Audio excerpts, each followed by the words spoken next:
আসসালামু আলাইকুম এভরিওয়ান। আশা করছি আপনারা সবাই অনেক ভালো আছেন। আমিও আলহামদুলিল্লাহ ভালো আছি। তো এই কেকটা হচ্ছে আমি আরও কয়েক মাস আগে মিহির বাবার জন্য আমি তৈরি করেছিলাম। কিন্তু ডিজাইনটা অত বেশি ভালো হয়নি, সেজন্য আমি এতদিন পর্যন্ত আপনাদের সাথে শেয়ার করিনি আমি। তখন হচ্ছে আমি নতুন নতুন কেকগুলো ডেকোরেশন করছিলাম মাত্র। জাস্ট আমি কয়েকটা ডেকোরেশন করেছিলাম। তো মোটামুটি যা পেরেছিলাম সেটা দিয়েই হচ্ছে মিহির বাবার জন্য আমি একটা বার্থডে কেক তৈরি করেছিলাম। তো ভাবলাম এটা স্মৃতি হিসাবে ইউটিউবে রয়ে যাক, সেজন্য আজকে শেয়ার করছি এত মাস পরে। আশা করছি আপনাদের কাছে ভালো লাগবে। ডিজাইনটা হয়তো ভালো লাগবে না, হয়তোবা কেকের রেসিপিটা আপনাদের কাছে ভালো লাগবে। আর ডিজাইন হয়তোবা আপনারা আমার এটার চেয়েও ভালো ডিজাইন করতে পারবেন। তখন হচ্ছে আমি একেবারে নতুন ছিলাম কেক ডেকোরেশনের ক্ষেত্রে। এখন তাহলে কেকটা তৈরি করা শুরু করে দিই। তো প্রথমেই হচ্ছে আমি শুকনো উপকরণটা চেলে নিব। এর জন্য আমি চালনির মধ্যে নিয়ে নিচ্ছি টোটাল 1.5 কাপের মতো ময়দা। এরপরে দিয়ে দিচ্ছি বেকিং পাউডার। এখানে হচ্ছে আমি 1 চা চামচ দিয়ে আরও সামান্য পরিমাণ বেকিং পাউডার দিব, যেহেতু 1.5 কাপ পরিমাণ ময়দা সেজন্য। 1 চা চামচ দিলেও হবে, সমস্যা নেই। আরও সামান্য পরিমাণ বেকিং পাউডার দিয়ে দিচ্ছি। এখন হচ্ছে এটাকে ভালোভাবে চেলে নিচ্ছি।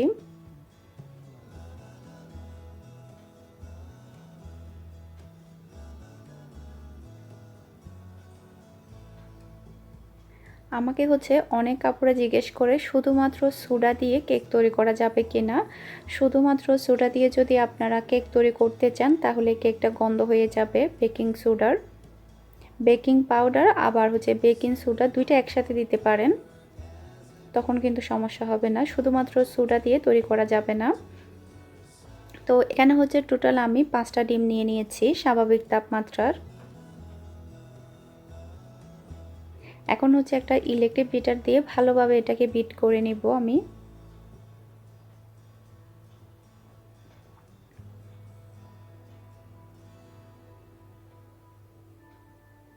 এরপরে দিচ্ছি টোটাল 1/2 কাপের মতো চিনি।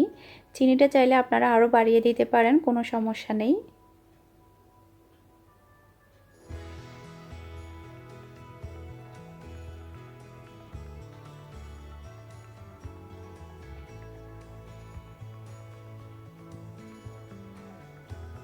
চিনিটা সম্পূর্ণভাবে গলে যাওয়া পর্যন্ত এটাকে আমি বিট করে নিব। আর যতক্ষণ পর্যন্ত না ডিমের কালারটা চেঞ্জ হচ্ছে ততক্ষণ পর্যন্ত এটাকে বিট করে নিতে হবে। এটা আমার সম্পূর্ণভাবে বিট করা শেষ। কালারটা সম্পূর্ণভাবে চেঞ্জ হয়ে গিয়েছে আর চিনিটাও গলে গিয়েছে। এরপরে দিচ্ছি 1/3 কাপের মতো তেল। তেলটা দেওয়ার পরও আবারও একটু হালকাভাবে বিট করে নিচ্ছি।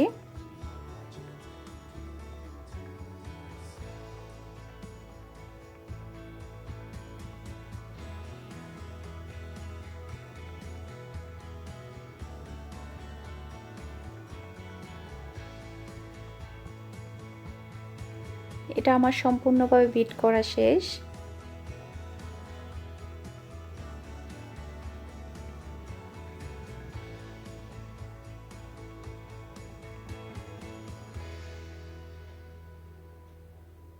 এই যে দেখুন মিশ্রণটা কেমন হয়েছে। এখন আমি অল্প অল্প শুকনো উপকরণটা দিয়ে দিব।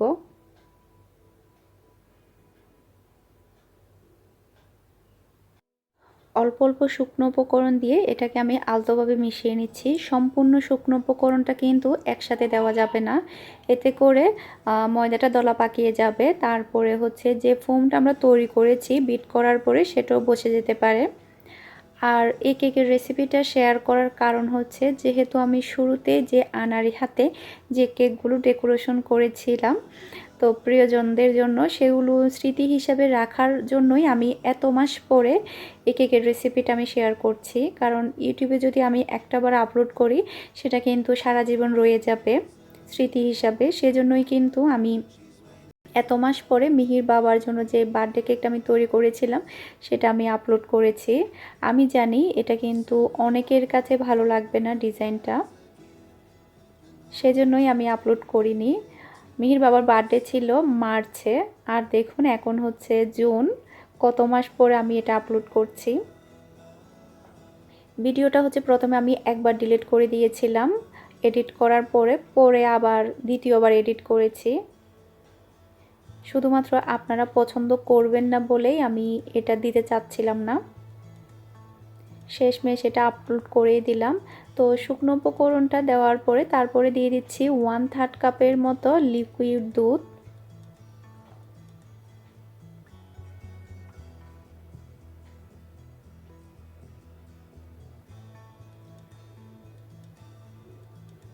ভালোভাবে মিশিয়ে নিচ্ছি। এরপরে বাকি যে শুকনো উপকরণগুলো ছিল সেগুলো দিয়ে দিলাম। এখন হচ্ছে এটাকে ভালোভাবে মিশিয়ে নিচ্ছি আলতোভাবে।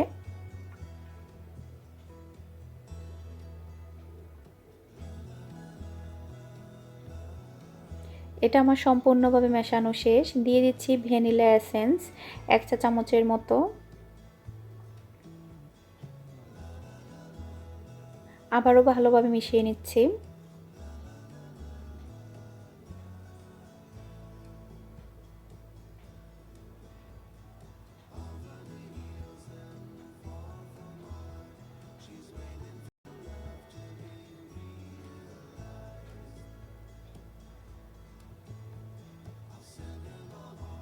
এটা আমার সম্পূর্ণভাবে মেশানো শেষ।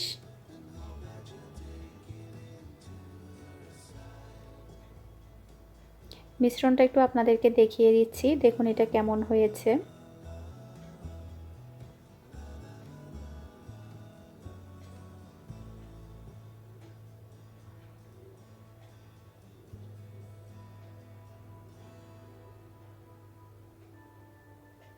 এখন আমি সম্পূর্ণ মিশ্রণটা বেকিং মোল্ডের মধ্যে ঢেলে নিচ্ছি।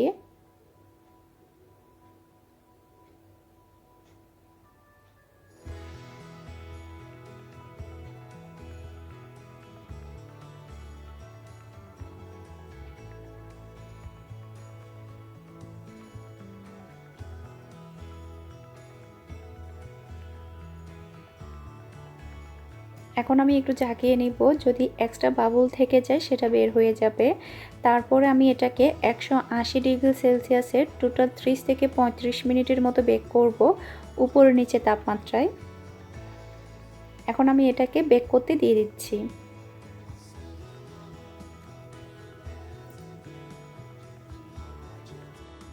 কেকটা বেক করা শেষ।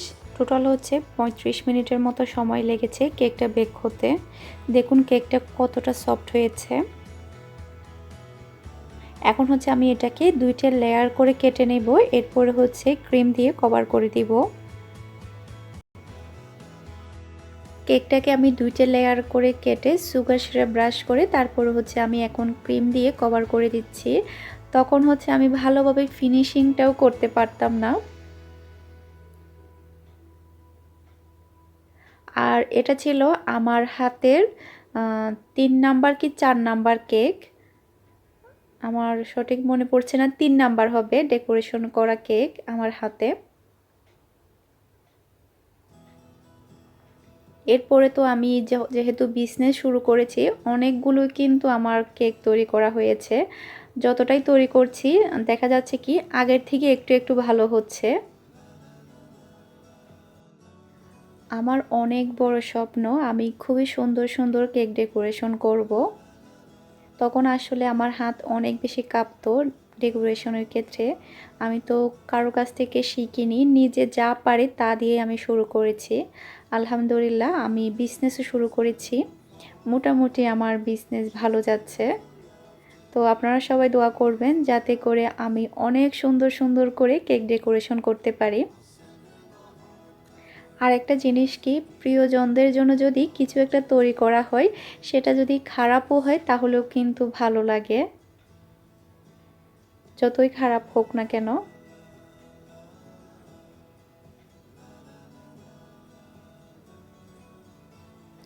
আর একটা জিনিস কি, ইচ্ছে থাকলে কিন্তু মানুষের উপায় হয়।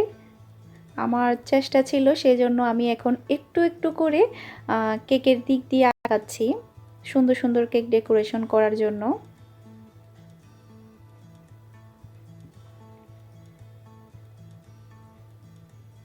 আর কেকটা হচ্ছে অনেক টেস্টি হয়েছিল।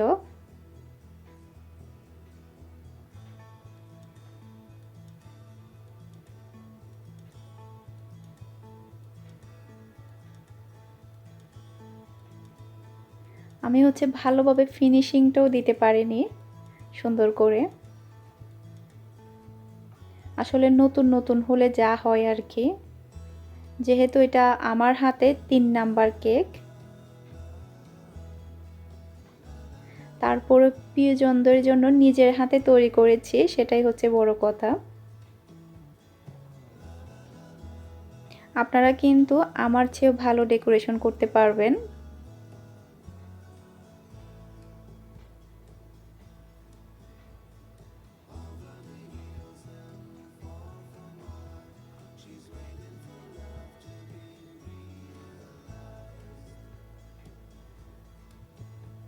এখানে হচ্ছে আমি আরো কয়েকটা ফুল দিয়ে দিচ্ছি।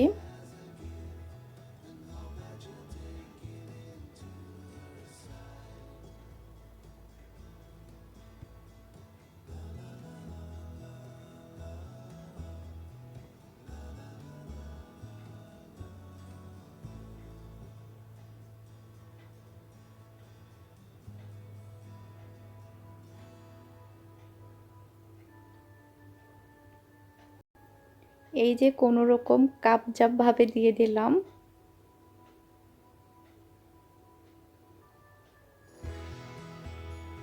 এখন হচ্ছে একটু পাতা দিয়ে দিব। আসলে তখন আমি পাতাটা কিভাবে দিব সেটাও আমি বুঝতে পারছিলাম না। পাতাগুলো কিন্তু একটু বড় বড় হয়ে গিয়েছে। যদি আর একটু ছোট ছোট করে দিতাম তাহলে দেখতে আরো বেশি ভালো লাগতো। নতুন নতুন হলে যা হয় আর কি। এটা হচ্ছে আমার স্মৃতি হিসাবে রয়ে যাবে। হাজবেন্ডের জন্য বার্থডে কেক তৈরি করেছিলাম।